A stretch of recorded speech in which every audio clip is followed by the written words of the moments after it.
You know, it's interesting because back in like 2008 and 2012, I was a diehard Obama fan.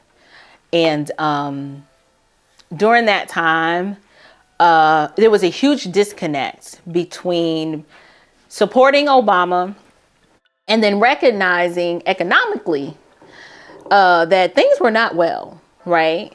And during the course of that administration, even though I willingly and wholeheartedly threw my support behind that administration, I realized that I was not realizing any sort of economic benefits or positive measurable results as it related to our family's finances.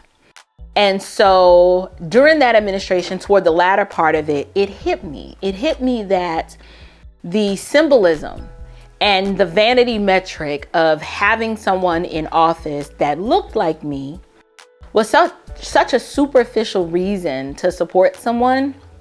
Because at the end of the day, when all of the confetti settles, right, and all of the celebratory music subsides, you're looking around at your results and you're like, are we better off or are things worse?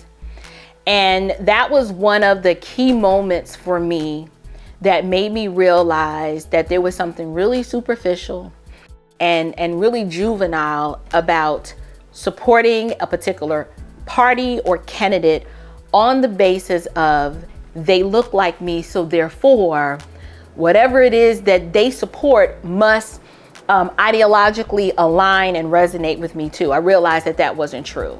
I realized that I was nothing like Obama.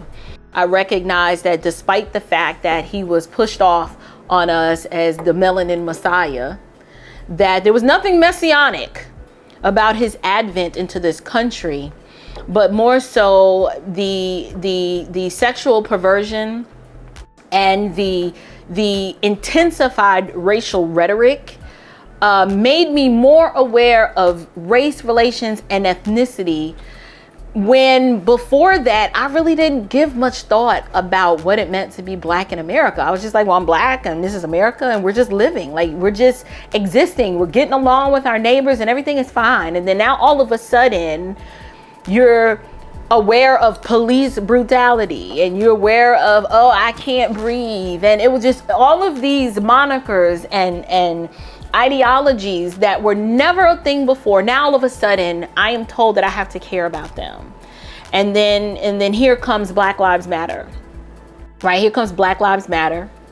And everyone wants you to jump on the bandwagon and say Black Lives Matter. You know, there were a few significant life events that happened to me that made me realize that it was time to walk away. So the first thing was becoming a wife. Once I became someone's wife, I realized the value of family. I realized the value of the roles that are outlined in scripture between men and women, and that we were not the same and that we were different.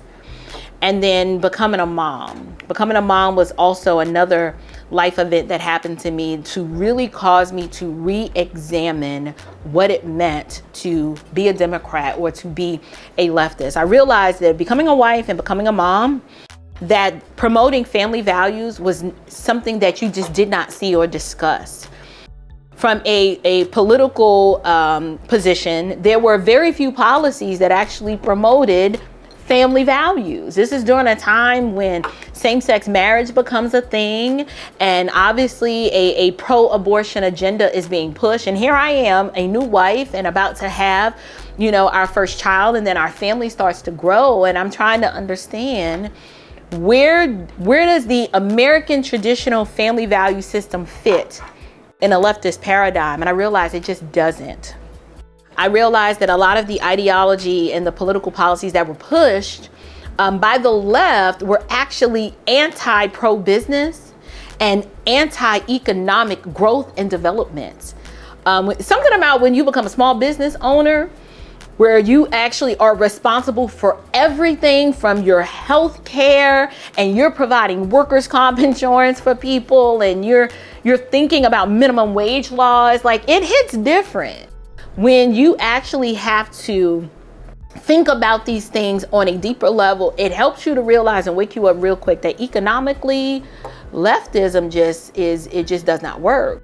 It is anti-capitalism. And as a small business owner, I learned that capitalism was the only economic system that could manage to lift anybody, any American, out of poverty. You know, once you remove God out of the picture and you replace God with an over-reliance on government, it's a recipe for disaster. As I look at my 4 children that I have been raising in the fear and admonition of the Lord and teaching them godly values, teaching them what it means to be an American and to have love of country and love for your fellow neighbor, I'm pushing them out into a world that now seems more like crazy town.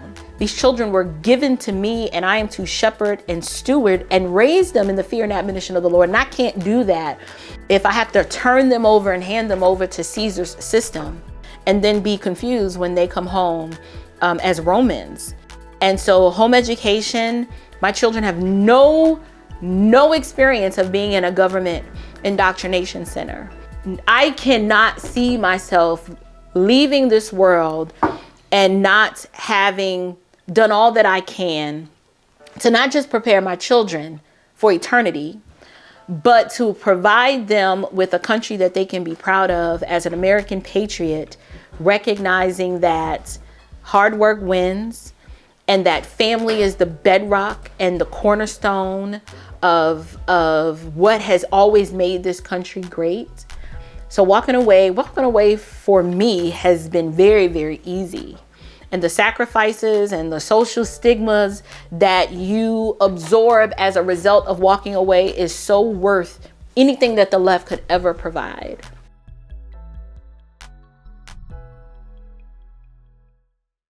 Thank you so much for tuning into this episode of the Standard of Truth podcast. If you've enjoyed today's conversation, don't forget to check out the Standard Home and Living lifestyle store at standardhomeandliving.com. We've got everything from book studies, journals, and even podcast merch, so you can take a piece of this conversation with you wherever you go. And of course, be sure to follow me on Facebook, X, Instagram, and TikTok for more updates, behind the scenes, and daily insights. You can also stay connected at thestandardofTruthpodcast.com, where you'll find all the latest news and events, including live events coming to a town near you. Thank you guys so much for joining me today. Until next time, keep standing firm in the truth. Grace and peace.